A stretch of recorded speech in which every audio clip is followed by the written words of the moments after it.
we cannot expect the government to actively encourage illegal immigration. I'm not saying you're wrong. People are not supposed to die because they're trying to move from one place to the other.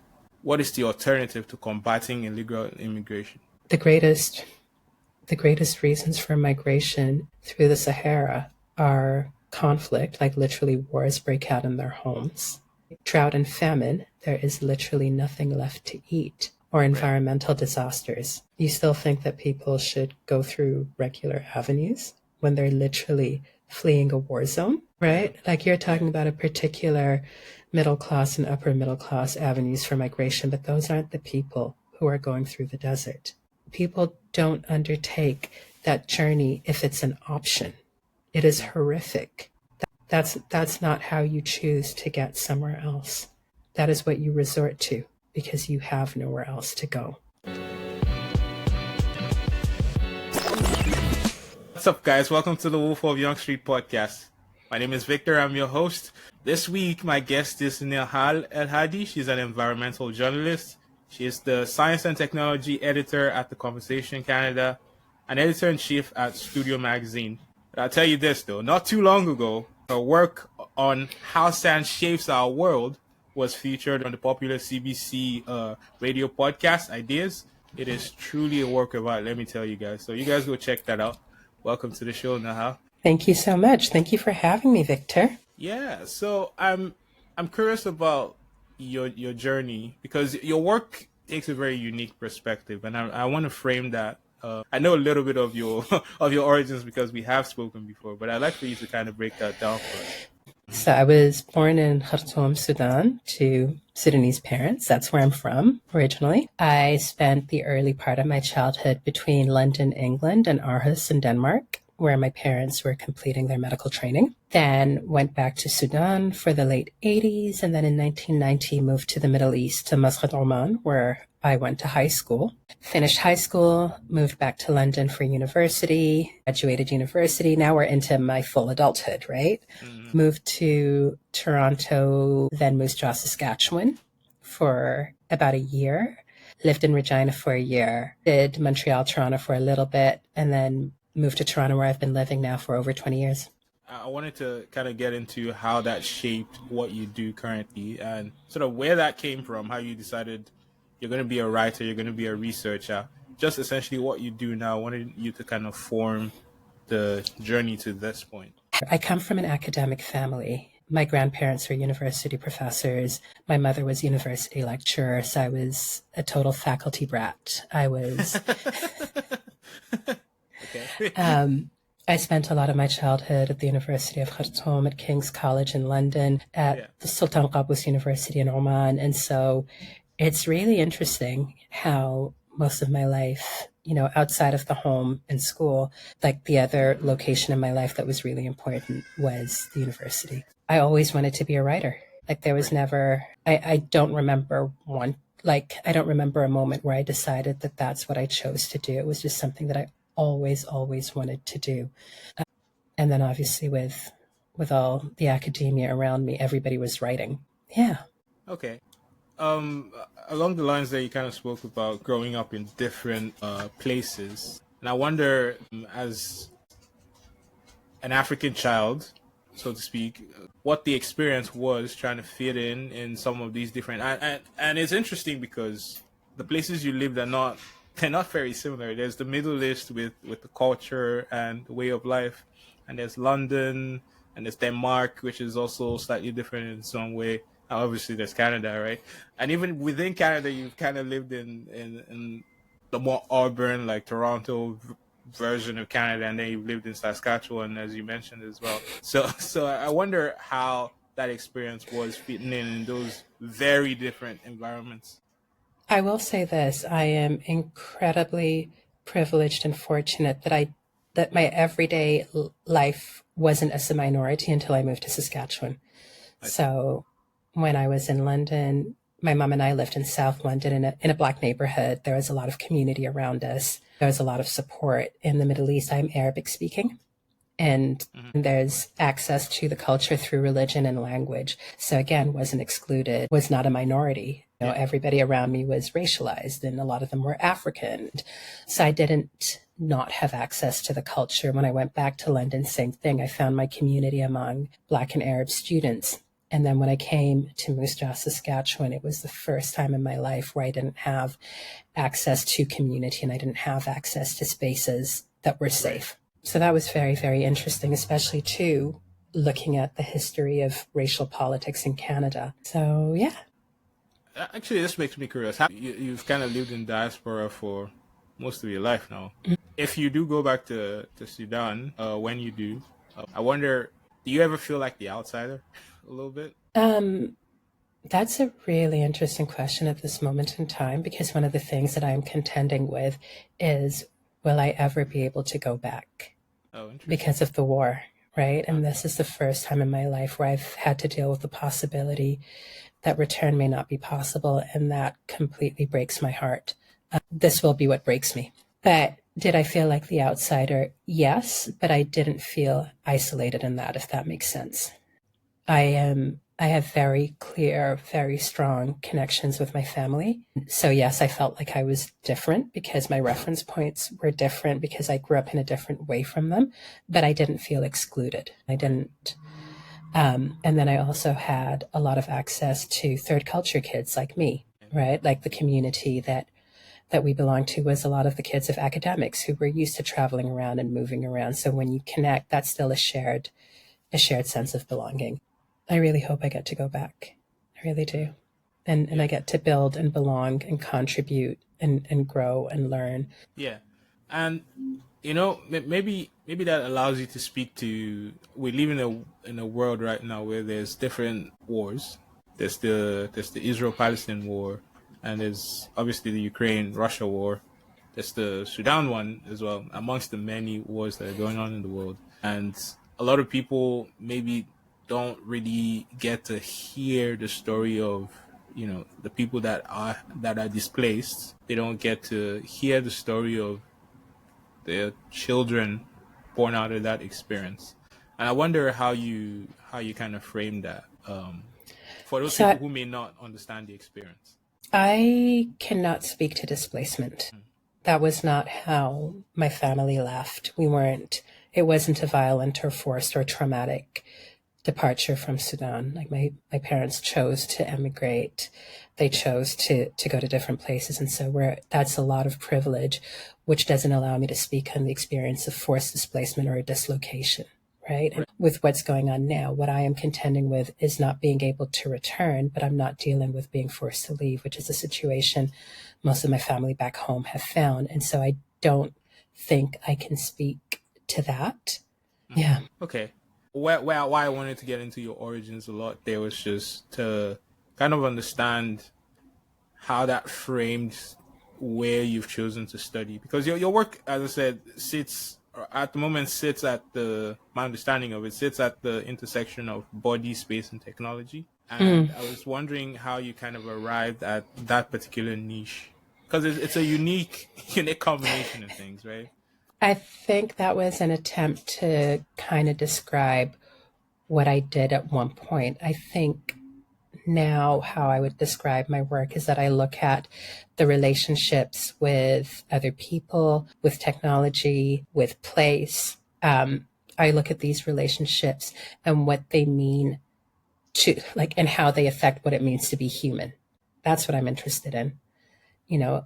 Especially as a Black, Arabic speaking Muslim woman from East Africa, there's not a lot of places where I'm considered fully human, right? And so I'm really interested in how these relationships determine where they affect or increase what it means to be human. And even that I don't know, like, according to what definition. That's it. Just one big, huge question. So how have you been able to maybe give me some examples of some of your work, and how you've kind of been able to reflect these themes? So I do a lot of work looking at the impact of internet technologies on people, right? And Yeah. I wrote an article looking at how social media created new vulnerabilities for women of color. There's this really interesting experiment that was ran online maybe 10, 15 years ago, where people would change their avatars to that of a Black woman and then document the abuse that they would experience as a result. Oh, wow. Right. And so that was an interesting way in which like being Black and female online opened you up to different forms of abuse. Now, here's the thing, like the online world just reflects the material world, right? Like it feeds into it, but it also reflects it. So it was revelatory in a way, but didn't create anything new. But I looked at these vulnerabilities now that were transposed from one space to another. Who would you say you seek to represent the most in your work? And I know you've described you've described your experience as a Black woman, and just like finding your place in the world. But if you could kind of identify maybe a community that you could say your stories speak to and represent the most, and people you want to kind of associate with you the most, how would you kind of summarize that? Victor, I'm really simple. Like I do this for my friends and my kids and my community, and that's about it. If there's value to it for people outside that, then that's really great.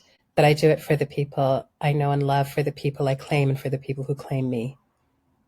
That's incredibly simple. Yeah. That is incredibly simple. I don't have ambitions beyond, like, I don't have, what do you call it? I don't have aspirations beyond that, you know? Interesting. I wasn't expecting it to be that straightforward. And now I'm thinking about it, I'm going, that's how everybody should view what they do, you know? It's just like, okay, I do this for the people I love. That's all it is. There's no I think that if I think beyond that, then my work is a little bit less honest, right? Because then I'm trying to do something different, right? But if I write for the people I love and I care about, then the work is really special. That is true. You know, and then whoever, this is what has been really interesting to me, whoever needs to find the work usually does, you know, and then, like I said, it's really dope when that happens. It's really cool when other people find it. But yeah. Yeah. So what's the speaking of people finding stories, what's the most random experience of your writing? I'm sure you get fan mail because you're very big.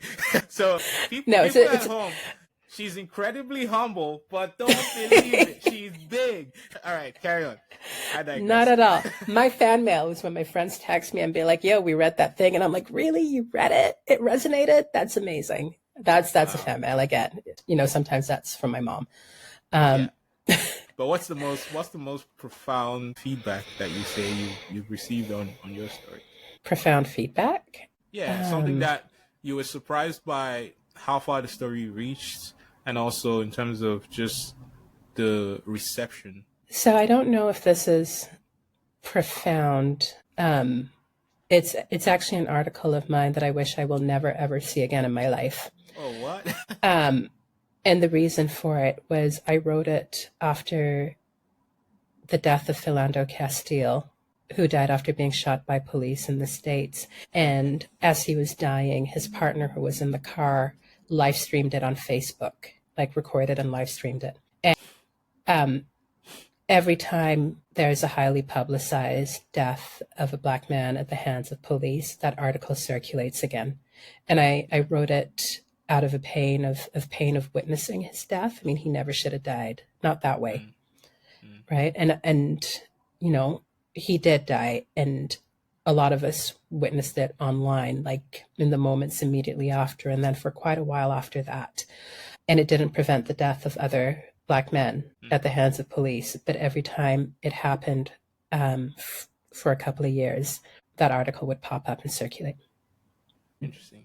Its reach was, like, I was surprised that it kept on doing that, because I don't feel like I necessarily said anything profound in it, and I don't think I said things that hadn't been said before about witnessing Black death, you know, and I hate that it does show up. So that surprised me, but it surprised me because I'm naive.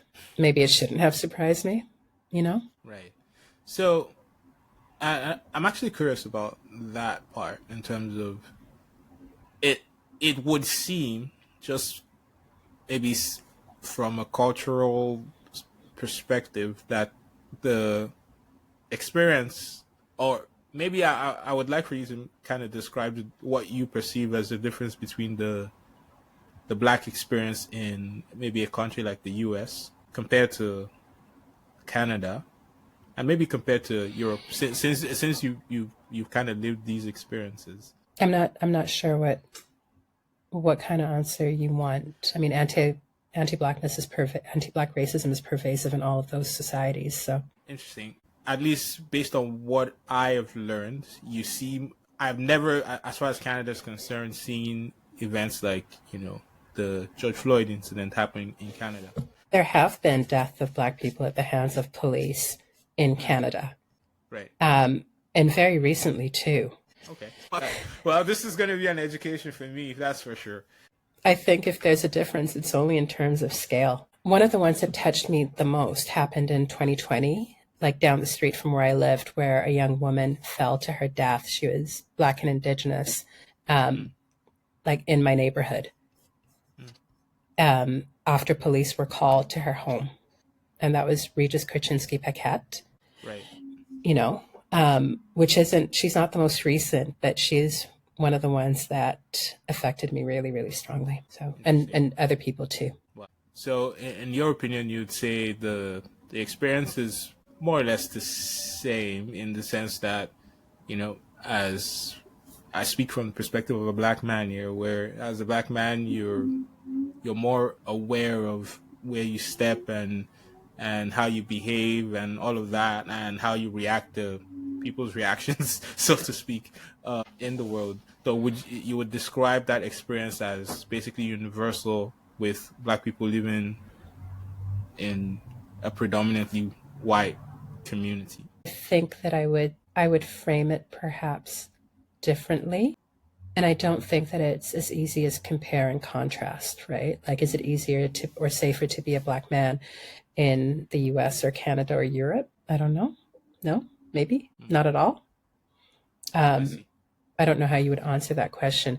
My question for you is that why would you assume it would be different? That's an interesting question. I guess as I said, my experience in Canada has always been that while, you get the looks, you get the or sometimes maybe off color comment. For context, I did not grow up in Canada. I grew up in Nigeria, where everybody looked like me, right? And I came to and I came to Canada, and sure, I did have the odd experiences, the odd words thrown my way, but for me, I guess maybe I could say I've been lucky, and maybe I've been privileged that it's never been violent. That's why I said it feels a bit different, because like what I hear in the news about like experiences in the US is one where, every other day there's a black man gone down by police. There's, police brutality of every sort on a black individual. Whereas, as far as I know, and as far as the news covers it,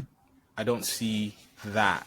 It's just like saying, like, gun violence, for example, in the US is on the same scale as it is in Canada. Well, it's clearly not, because we have different laws in that way regarding gun control, is kind of the way I perceive it. But perhaps that's a naive point of view. I think there are many different histories of blackness in Canada. I think you can't compare Canada to the US because the scale is different. There's way more people in the States. There's different geographies. So I think that there are things that make it slightly different here, but I don't think it's that different that you could extend it to say it's safer to be a black person in Canada than in the States. Okay. So, I wanted to talk about your work, the one that was heard around the world, how sand shapes our world, right? And I was wondering why you chose to write that particular piece at the time, and what your motivation was. And obviously, listening to that story, I know what I took from it, but I wonder what you were trying to convey in that piece. So that's an interesting project for me. It's still ongoing, but I wear many different hats. I'm trained as an environmental journalist. I'm an urban planning scholar. Um, my first language is Arabic. I'm a mother, and I'm interested in technology. And there was this interesting way in which I started to think about sand kind of separately in all these different avenues. Like, you have a child and the sandbox, creativity. Environmentally, sand extraction is a huge problem, and sand extraction is primarily because of growing urbanization, right? You need sand to build cities. So where's it coming from? What's it doing? And then in terms of technology, silica is used in circuitry. And so sand was featuring in all these different ways. And then all of a sudden it came together. Right. And it became this project where, I could think about it and draw all of these connections. Again, what are the relationships that make us human? What are the relationships that we have to sand that make us human? It shapes our language. It informs us in so many different ways. We kind of don't know who we are without it. So that's how sand came about. What did you take from it? A really poignant line I would say that I took from there was you saying, imagine if how much sand you would have to take to build a city. Like, what is a city's worth of sand, right? Was something I'm not sure if those are the exact words, but that was something I took from that. And finally, like, me starting to think about the scale of that, and you saying that, well, we think of sand as being just like, well, there's sand everywhere, there's sand in the desert, but really that sand is not necessarily, the sand that we need to actually build our cities. Just an understanding of the fact that as humans we're using up this vital resource that we need to kind of, and at the same time there's a kind of a paradox there, right, where we needed to progress as a race, but at the same time, you know continuing in the direction that we're continuing would only lead us to a kind of environmental ruin. And then I also loved the way you tied it into like the immigration situation as well. This is something that's kind of got gathered a lot of coverage, right?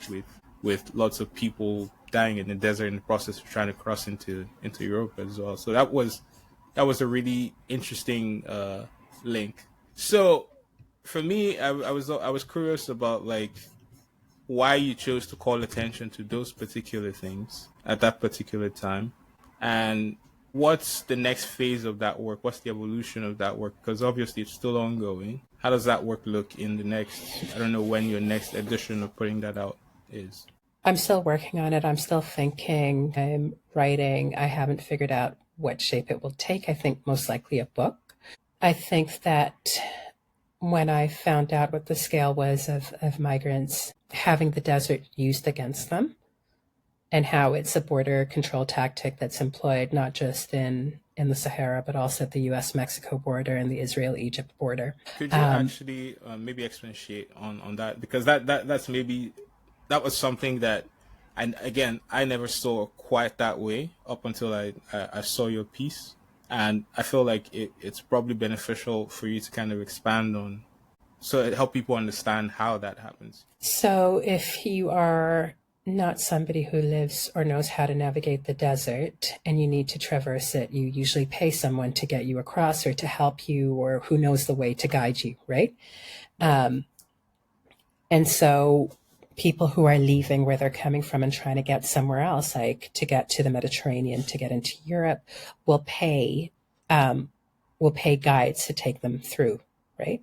To stop people from entering the country in the first place, then getting to the Mediterranean, like different border control strategies are used, right? Same thing in the Sonoran, same thing in the Sinai. Now, if you scatter people and they don't know where to go, they will end up getting lost in the desert, right? If they don't know how to navigate it, the landscape doesn't, it's not easy to figure it out. Dunes shift, there aren't landmarks, there aren't roads, satellite navigation may not work. And so if you're unfamiliar with it, that becomes deadly. Right. So there's a knapsack project in the US that goes through the desert and retrieves backpacks. So here's an article from February. The desert erases people. Volunteers try to count migrant death, but the true number is unknown. Right.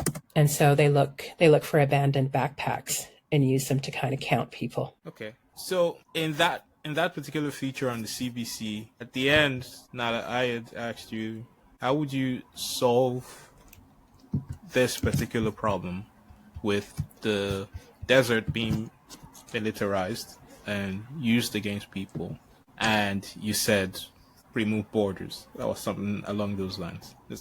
That's a correct summary of what you said.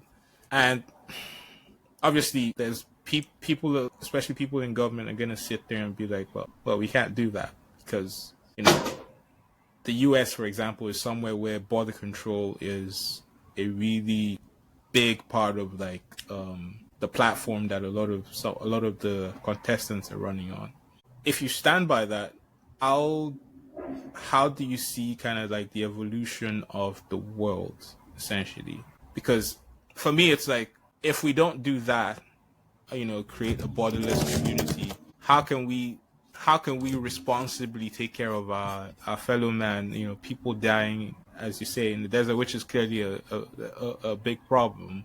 Obviously, one way that, for example, Europe has done it is one where they kind of have like, for the people that make it to the other side, they have these internment camps where their claim of asylum is heard, which can be months to years, right, before they get accepted in. And obviously, we've heard a lot at this point about the conditions in those internment camps. Obviously, we know that a borderless world is a fantasy; it's not going to happen. But how would you approach solving that problem? I think people have a right to move, like to move around, right? And safe passage is something that everybody should have access to, right? By the way, the EU is a borderless zone within it. Yeah, The Schengen area is a borderless zone. So and that doesn't mean that the countries have given up their borders, but yet people are free to move within it as they want. right. So extend that. It occurs to me, obviously, based on what you said, that the the borders are designed to keep, obviously, a certain group of people out. I guess my point there is you you seem to be advocating for the fact that a borderless sort of regime, similar to the Schengen visa area, is the best way. I think that Yeah. it is possible to have borderless areas successfully, as the Schengen Okay. area shows, Right. right? And it doesn't mean that states lose their borders. Do you know what I mean? It just means that the border doesn't behave in a certain way to certain people, I see. right? And so I see. borders, there's a really great quote by Shisadigi that says that every border implies the violence of its maintenance. It means that if you have a border, to maintain it, it has to stop people violently, right? To keep certain people in and other people out. That has to be Right. done violently, Right. right? But I don't think people should die going from one place to another. I don't think people should die at borders. Death shouldn't be the price. Right. You could argue that if people were going through legal crossings, that there are laws, in terms of if you're an asylum seeker, there are, and again, this is not a word that I'm familiar with, but some some people might argue that if you're going through the legal means of crossing, that there are laws there designed to, you know, properly vet people coming into a country, and so there's no such situation where people are dying in the way that they are. People choosing to come into a country, to a place illegally, is really the big I'll give you an example, right? One of the ways that, I forget which country this was, the UK is seeking to deal with this is to deport people. I don't know if it was the UK, I forget which country it was, but they're deporting people to Rwanda. I think it was something like that.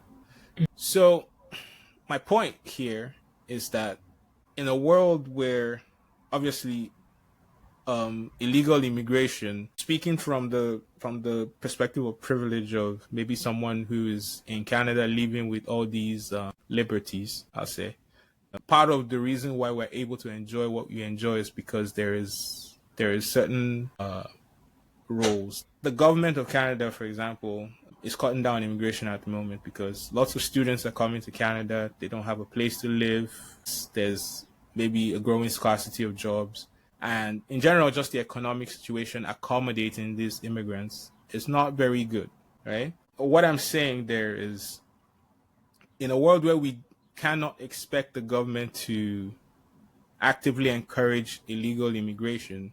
Now, I'm not saying you're wrong. People are not supposed to die because they're trying to move from one place to the other. But my challenge here to you is, what is the alternative to combating illegal immigration? Let Because them yeah, in legally. okay. So what I'm trying to get at here is there are legal means.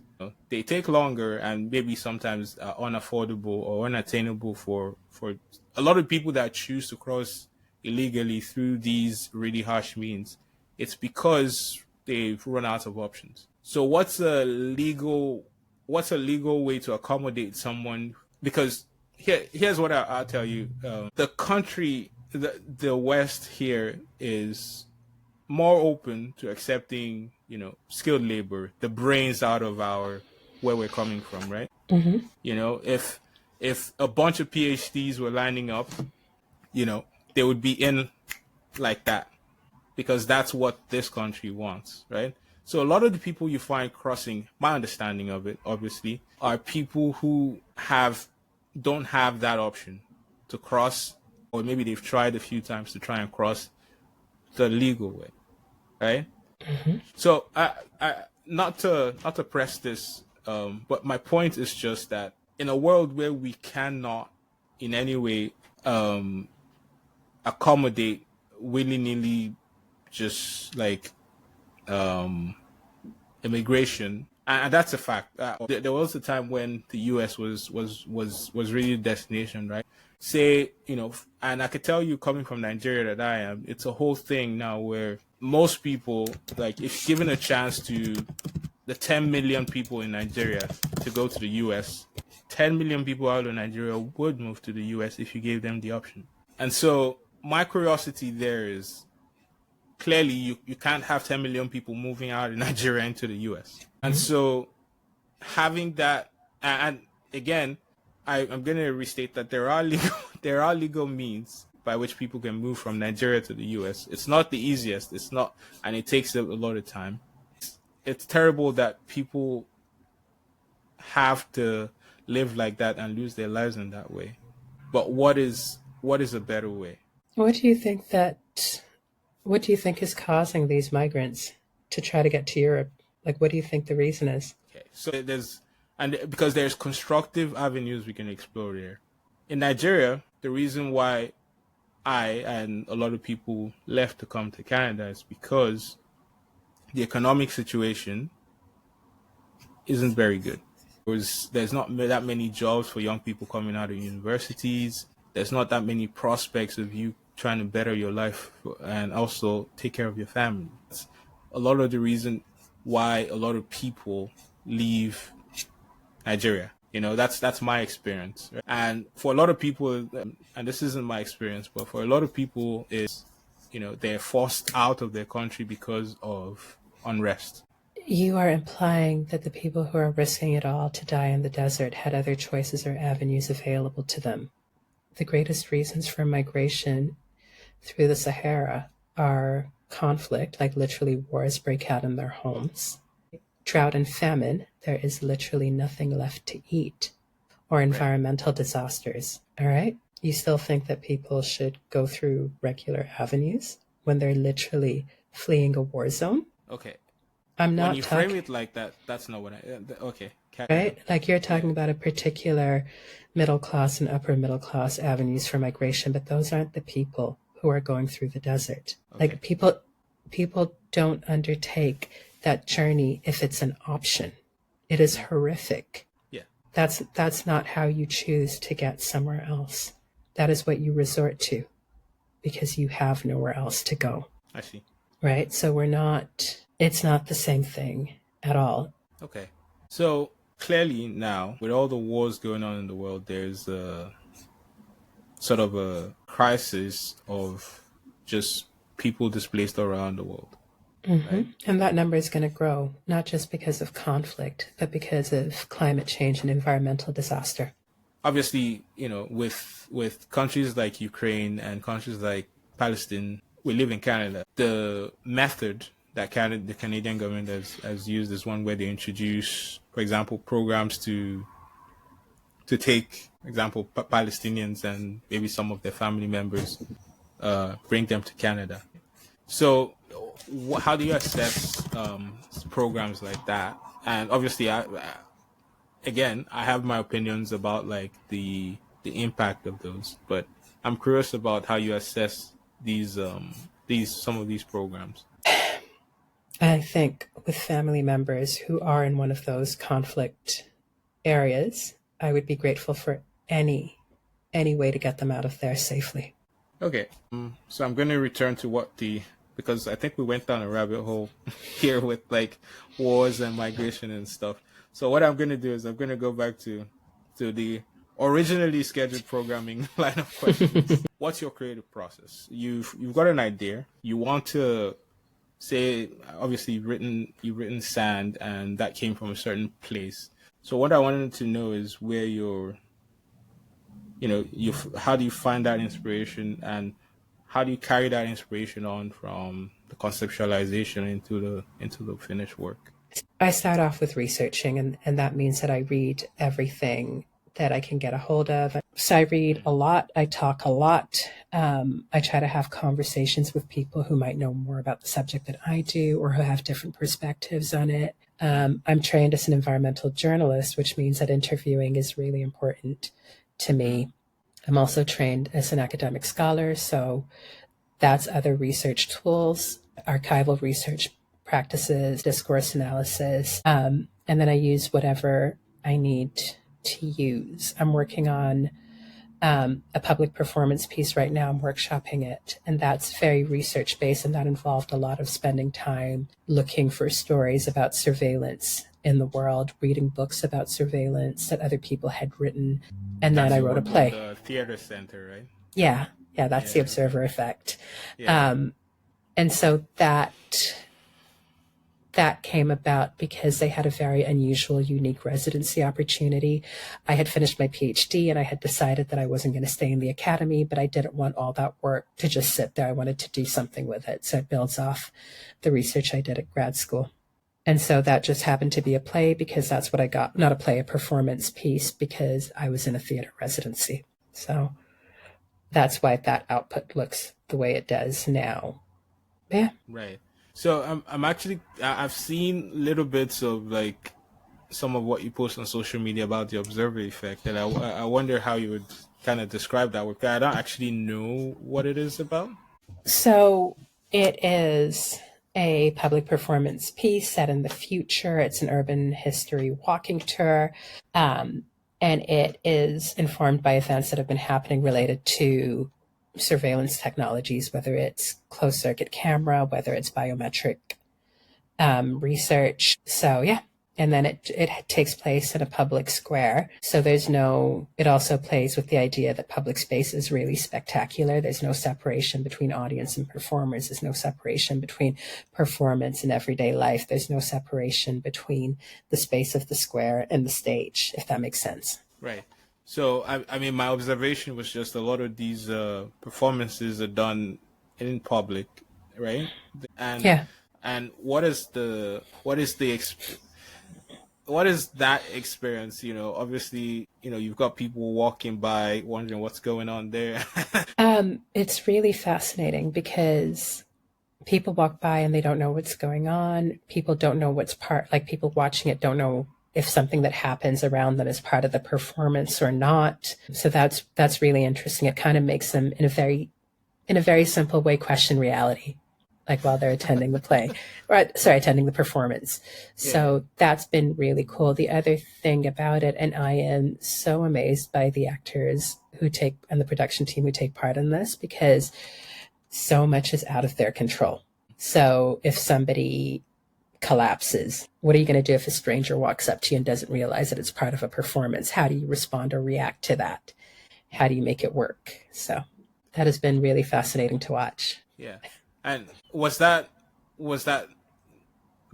choice to have these more public performances, was that a creative decision you made, or was that It was just always intended to be that way. Yeah. It was always intended to be that way because one of the things that I absolutely love on an individual level is people watching. And then because I'm trained as an urban planning scholar, there's a lot of how do you observe a space? How do you figure out its rhythms? How do you understand it? How do you alter it? What do people need? What do people want? How do people use what you've given them? You know? And so I've always thought or always understood public life to be really interesting and engaging by itself. And so why would you separate a performance from that? And so it's been interesting, like watching the workshop and, for example, having somebody just walk up and join the audience, being like, what's going on here? And then just start watching. Right? It's been really cool, and it's been really interesting to see. I love it. Right. Right. You know? Yeah. So the other question I had here was in terms of your advocacy work, especially regarding your advocacy for the use of ethical use of user generated content. What are some of the common sort of pitfalls you see in terms of like the way content is currently being consumed and the way it's currently being used? Like content in general or user generated content? Okay, so maybe draw a dichotomy there between user generated content and what is conventional content. Okay, that's actually interesting because I think that's starting to get more and more blurred when you have like influencers blur that, right? Where they're creating content and performing for as wide an audience as possible. Whereas Yeah. somebody who just kind of tweets because they have a platform is Yeah. something different. Influencer content is very contrived, it's very produced, it's very deliberate, it's very thought out. Whereas user generated Is it really? yeah. Yeah. User generated content, like influencer content, is heading the same way as reality TV, where there's a narrative, there's a brand, there's an energy, there's an identity, Right. because that is what sells, right? And like Right. influencers do so specifically to make money, Okay. right? Like they give the audience what the audience wants because that brings them cash. But before the rise of influencers, user generated content was, I guess, a lot more innocent before people could figure out how to profit, before there was like a grammar of performativity that would be profitable. And I think that over the last 15, 16 years, like Twitter started in what, 2007? Couldn't tell you. I don't use Twitter, so. Well, that was one of like probably one of the biggest ones after Facebook. I think people are a lot more savvy about how their information can be used. But at the time, and until maybe a decade ago, people were a lot more naive, about understanding who owned the content that you posted, how it could be used, right? And it used to be, well, it is a very rich source of data or information for a whole lot of different purposes, though. And so you said earlier on that I was an advocate. I would never describe myself as an advocate, but what I do say that I do is that I advocate for the use of ethical data, and that's a distinction. Okay. So what does that advocacy look like? So especially when dealing with marginalized groups, it's a way of collecting, storing, processing, analyzing, and applying information that's not harmful to the people you get it from. And also it includes their consent and transparency about how and why you're doing it. Okay. So one of the big problems I found with content in general is just there's a lot of disinformation in the world right now. For example, people just like running to print, so to speak, without actually doing any background, just to kind of confirm the veracity of what they're publishing. I'll describe something to you. One of the biggest problems I've often that I had growing up was every time I looked on CNN, there was always a hungry African child, and that was not a description of Africa that I was particularly comfortable with. But it's like Chimamanda Adichie, she's a Nigerian writer, says in terms of there's this tragedy of a single story where you describe a group of people as one thing and just one thing for long enough, and that is exactly what they become, right? So in this kind of age of disinformation and misinformation, how do you suggest like that people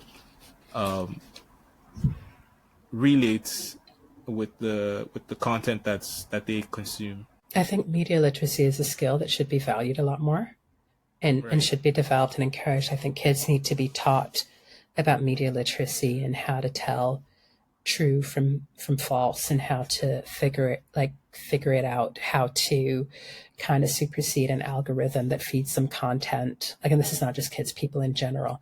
Yeah. How to fact check, how to identify what's trustworthy, what's not, how to wait a little bit too, and not immediately respond to an immediate response. So, That I'm curious about in terms of I'm a child growing up in this world right now. How do I even know what's real and what's not?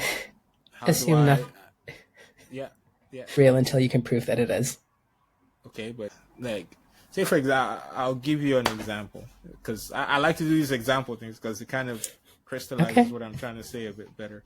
The example maybe that is kind of easier for me to reach out and grab right now is just the Israel-Palestine war, right? Every day, depending on who's reporting it, you get one story from one side talking about, Israel, fighting to defend or fighting in Rafah, for example, right now to extricate Hamas and all of that, right? And the other side of that story, you get, you know, people going, there's no Hamas here. There's a million or so Palestinians living here who are getting attacked. So, in that particular world where there's two different sides to a story, maybe none of them is wrong. I don't know. And there's really no way unless you're on the ground there to really confirm anything. We live in this world now where depending on who's telling the story, it may be true on the two sides. So it's like how do you approach fact checking in a world where there's no way to come well where nothing is true? As you say, believe nothing. Like how do you like again coming back to the Israel Palestinian war, we can all agree we don't want people dying, right? On both sides of the equation, right?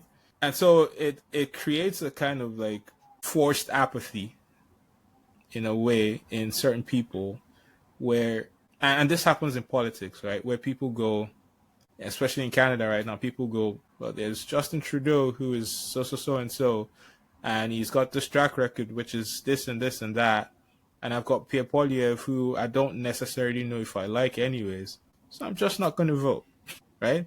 But the unfortunate reality of it is, as people, it's important that we stand for something. I think it's important that we stand for something, and I think people in my generation and even younger are finding it difficult to stand for something because it's like, how do I know what is real?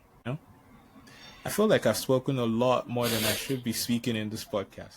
But you're the guest. I shouldn't be bringing my opinions too far forward. I should let you give your opinions. But you have this way about you where you're very calm faced. So you just get me speaking and voicing my opinions, which is it's a very interesting skill. Actually, it's a very interesting skill. I don't have a solution for you. Mm, I don't. But I think that you're asking important questions. right. But I Okay. don't know what to tell you what to do. Again, therein lies the problem that the that the younger generation and people coming up right now are facing in terms of like identifying and standing for something. Anyways, I thought I'd ask. It's a good question, though. Right. So the other thing is you obviously write across different or you write for different forms of media across platforms and different things. I have the opinion that there's obviously a different sorts of adaptation that need to go into your work in order to accommodate those platforms. I wonder how that and maybe voice those what those accommodations are for those different perspectives, so to speak, that you're trying to cater to. Because obviously, catering to social media is very different to and the 30-second attention span is very different to catering to a more academic audience that wants the meat on the bones, right? I'm curious how you kind of adapt your work. I'm just going to go back to the very first answer that I gave you. I write for my community.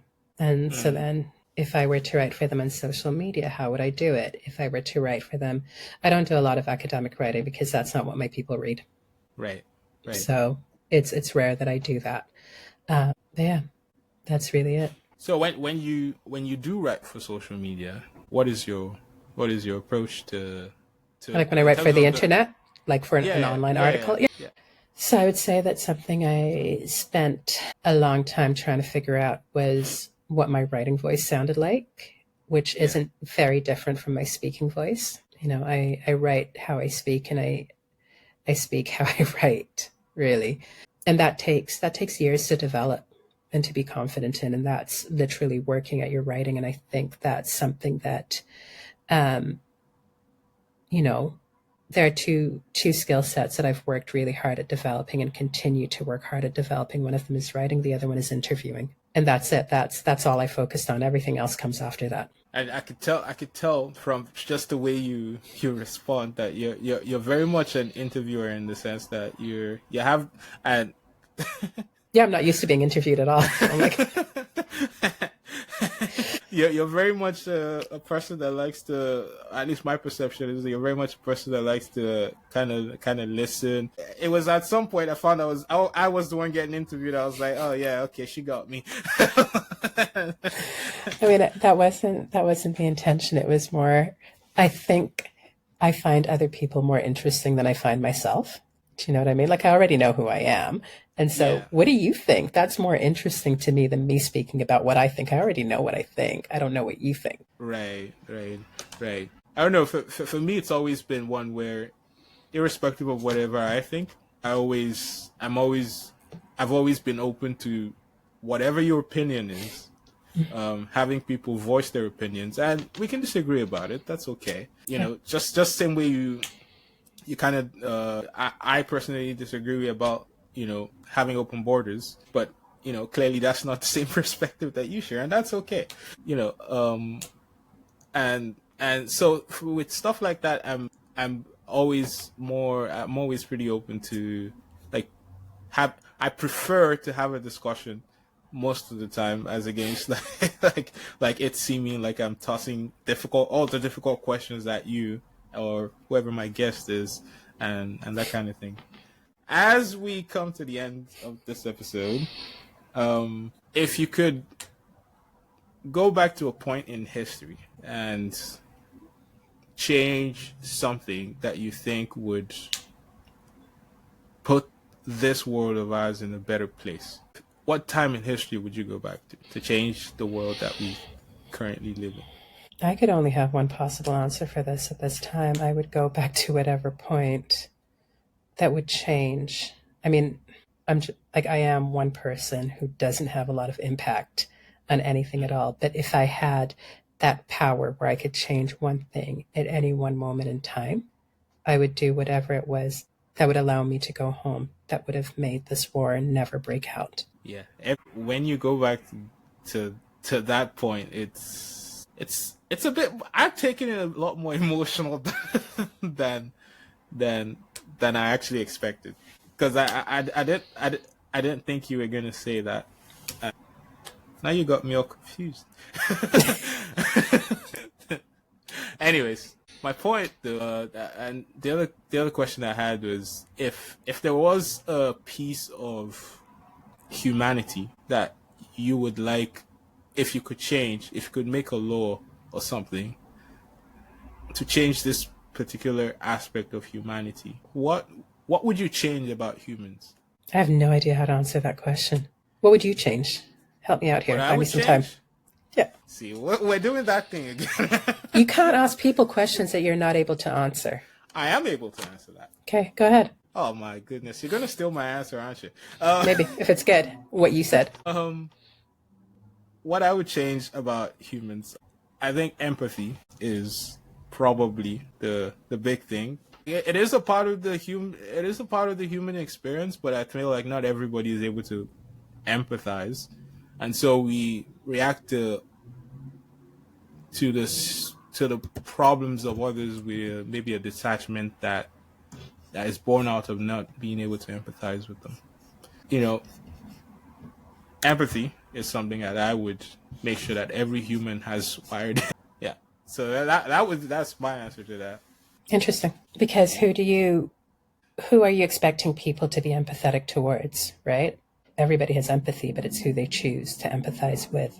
I don't think empathy is an issue. I think empathy gets weaponized sometimes to be an issue, but I also don't think that it's a lack of empathy that's caused a lot of the issues that we deal with, because again, who do you choose to empathize with?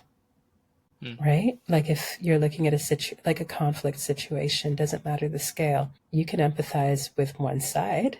You are gonna empathize with one side more than the other. That's not a lack of empathy, right?